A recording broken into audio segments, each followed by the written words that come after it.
So quite a few people have asked recently, what's involved in removing these fog lights?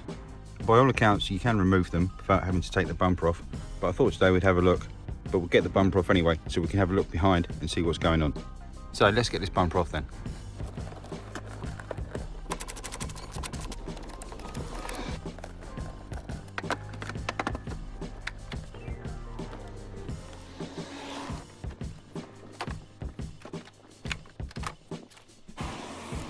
Brilliant, so we've got the bumper off, just those few fixings that we all know about, and then you just need to obviously remove the fog light plug, the electrical connection, and then you can just lift it away and put it over to the side.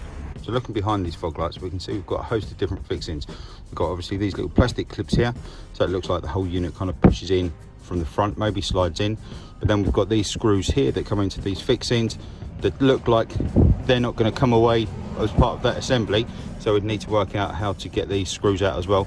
And obviously there's the electrical connection which we're going to need to remove, so that looks just like the same as the other one. So you just got a little clip, pull it down, and away it comes. Looking at the front of the unit, see, we've just got this kind of small access hole here, and you can see in there's a small Phillips screwdriver, so I'm guessing that maybe is for adjusting the beam up and down maybe, or something like that, but we'll come to that and we'll find out exactly what it's for, if it is for adjustment or if it is for releasing the unit. So there's no real obvious fixings holding it in other than the ones that we pointed out. So what I'm going to try and do is release all of these clips all the way around, and hopefully what that'll do is release kind of the honeycomb mesh off the front of the bumper so that we can take that off, and then maybe from there what we'll be able to do is find the screw heads for these screws here.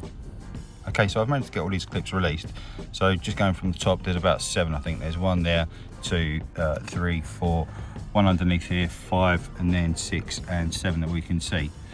They're a little bit awkward, to be fair, because they've kind of got a double barb on, so you've got this kind of bit at the top that kind of comes in and clicks behind this bit so that it kind of won't fall out.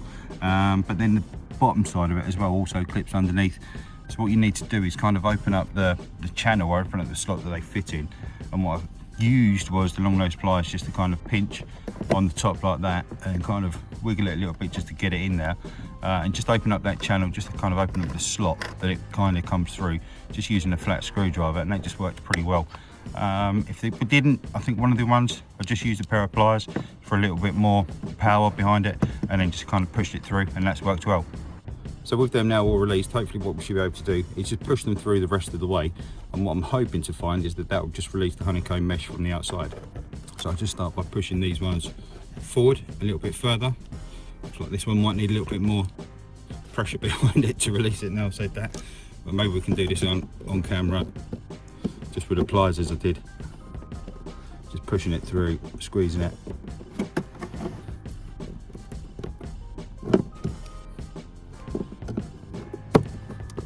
There we go. Okay, so now that one's gone, that one's gone. It actually feels like and looks like it's released from the other side. So let's have a look around the front. Okay, so fingers crossed, with all those clips released, what we should be able to do is just pull it forward. Yeah, there we go. Brilliant. Look at that, a year's worth of spiders, 10 years worth of spiders.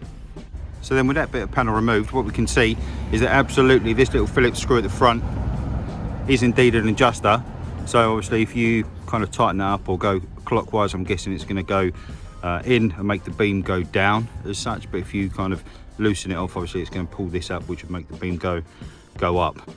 So what we can also see now is those 3 fixings that we saw from behind. So we've got this 1, 2 and 3rd fixing over there, and they are a T30.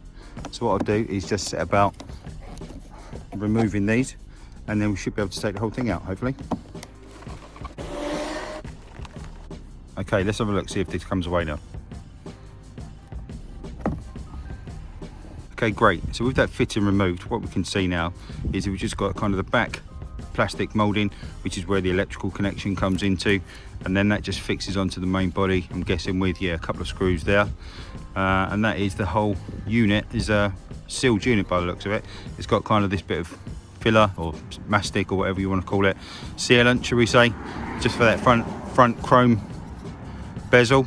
And then yeah, basically it looks like it's going to be a whole sealed unit. So if you needed to replace it, I'm guessing that's what you're going to be looking at, because you've got that electrical connection there and there's no other real way of taking that apart. So with the fitting off, obviously, you know me, what I want to make sure I can do is now clean up this bezel, get it back to nice and chrome, just as we did when we did the exhaust tips, and get that looking sparkly and shiny and new again. So all I'm using here is just a kitchen Brillo brush, Brillo pad, whatever you want to call it. And I'm just using the abrasive side, just on the lamp there, just to get the worst of that dirt off. To be fair, it doesn't look like it's bashed on there too hard, should we say, from over the years. So I'm not pushing any pressure or anything like that. I'm just kind of gently rubbing it around. I'm only using water as well. I've not got any bubbles on here or anything like that at a minute, but we'll see how it comes off. It's looking so much better already, just after like 20 seconds or so. So I'll carry on.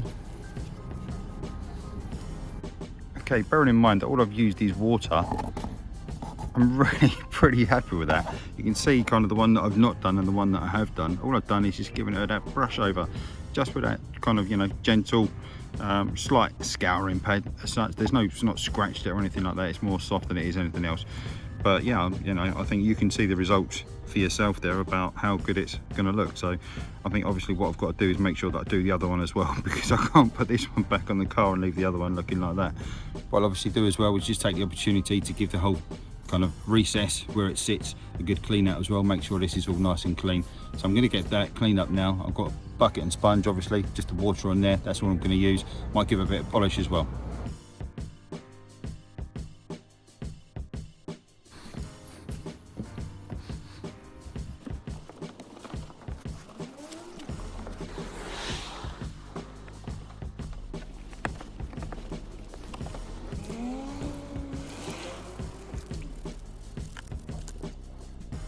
So I thought while all these panels and stuff are off, it'll be a real shame not to clean them up. So obviously I've given this a good going over with just some water and the sponge, giving it a dry up.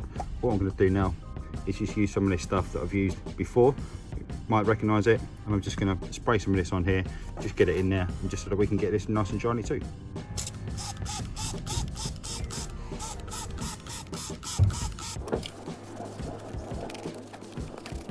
So now what we need to do is get it back in the car. So I'm just going to offer it back in. What you've got is kind of this locating pin here as well, so you can't really get it wrong. It'll only go in one way, and obviously you've got that adjustment screw there as well. So I'll just get these 3 screws done up, just make sure it's back in where it needs to be.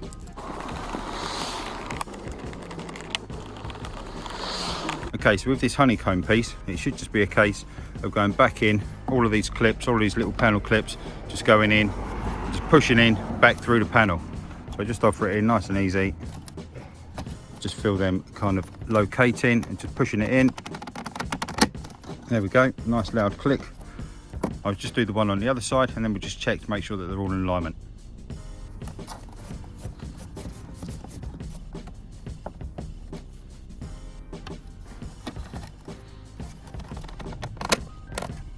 Okay, brilliant. So we can see that they've all just clicked in, nicely kind of come through. That barb has clicked in all the way around nicely.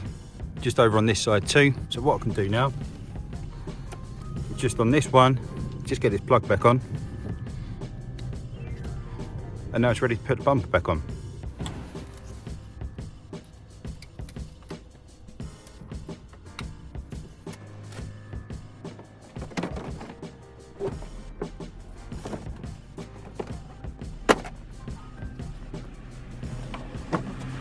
Okay, great, so that's the bumper back on. Let's have a closer look. Okay, so I don't know about you, but I'm really pleased with that. I think that looks really good. I'm really chuffed with the way that's come together. So we've got kind of that chrome, it's all come back together now. It's nice and clean and shiny, which is exactly what we want. The honeycomb grille is a lot fresher as well. Maybe, you know, I could have spent a little bit more time on it perhaps. There's still a bit of polish there that I've yet to fully polish off, but I think it looks really good as well. The opportunity just to get inside the bumper there, just to give it a really good clean and polish and everything like that, has been really fantastic. One last thing to check as well, just make sure obviously once all the plugs are back on, everything's back together, the lights are working. Ours are, so that's really good. Okay, so there we go, another quick little how to just remove those fog lights, give them a clean up, replace them if you needed to, and get them fitted back in. If you've enjoyed it, remember to give us a like down below. If you haven't done so already, remember to hit subscribe, coming up here now hopefully. Like I always say, you know, the more subscribers, the more likes I get, the more videos I'll keep making. So I really appreciate everyone that's been watching them and subscribing lately. It's been really good. So for now, thanks very much for watching. Really appreciate your time, and I'll see you in the next one. Cheers.